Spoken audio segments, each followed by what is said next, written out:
Jennifer Moeller. I'm from Fort Wayne, Indiana. So was this your first 100 attempt? No, I finished one in August. I did the Burning River 100. And so would you consider yourself a beginning ultra runner or experienced or what?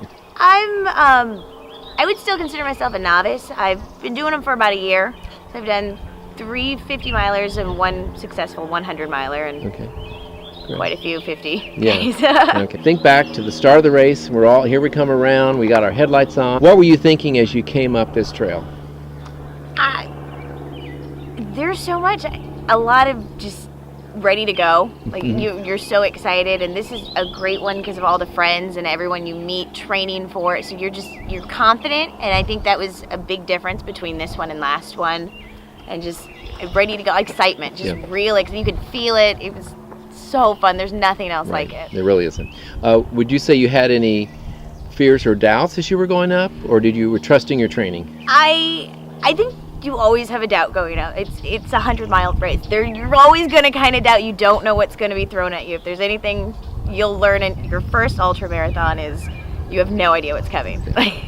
So did you have a set plan for how you were going to do the race? I did. I had decided I wanted to keep each loop around 5 hours, so I knew my overall pace because I knew I could hold that for longer than.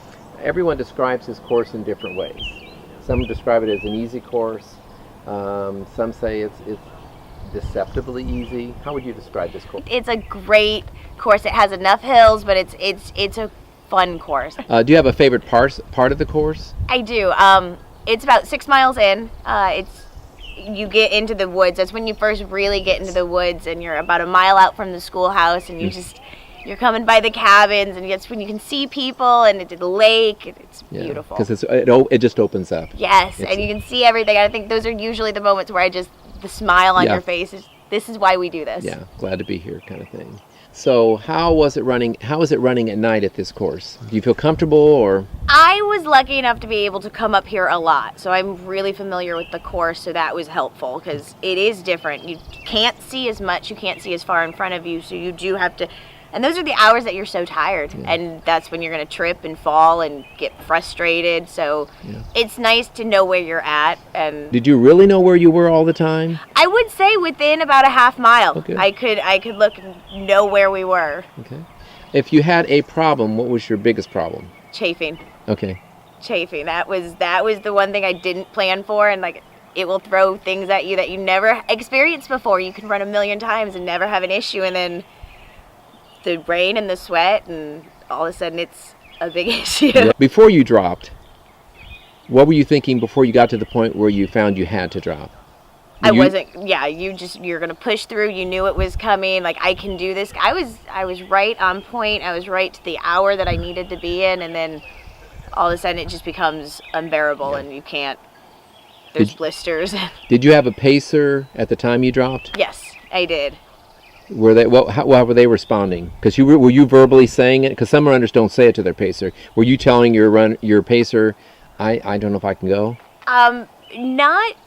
Not too much. Not until about 3 miles before, so about an hour before I couldn't do it anymore. Yeah. So what mileage were you at when you dropped? Between 84 and 85. Okay. You're rounding up 85. Right. I think it's safe to say the Indiana Trail 100 mile is unfinished business. Yes, absolutely. I am coming back 2018. There is no doubt. You're kind of alluded to it. Every race we learn something. Every ultra I've been in. What did you, I think I already know, but what did you learn at this race? To make sure you have everything in your drop bag. You cannot overpack. Yeah. You cannot have everything, and be prepared for the unexpected because it will happen. How could you have, do you think do you now, looking back, think you could have solved that problem? Yes, if I should have changed pants before I did. Okay. So now I know you should not go more than 50 miles. You should change your entire outfit halfway through. When I say volunteers and aid stations, what pops into your mind? Amazing. Best ever. Oh my goodness. You could be miserable and you would leave with a smile on your face. You might be crying, but you will still have a smile on your face. They are there to watch you succeed. They will do anything and everything to... And kick your butt. Oh my gosh, yeah, tough love. You learn what tough love is. You are their top priority. You don't feel that special anywhere else. You are their top priority. You walk in and got your pack. What do you need? What can I get you? You were just, okay, awesome. All you had to do was run. Yeah. Yeah. And everything's taken. They want you to succeed. Any other last thoughts now that it's almost a month after the race? What are you thinking now?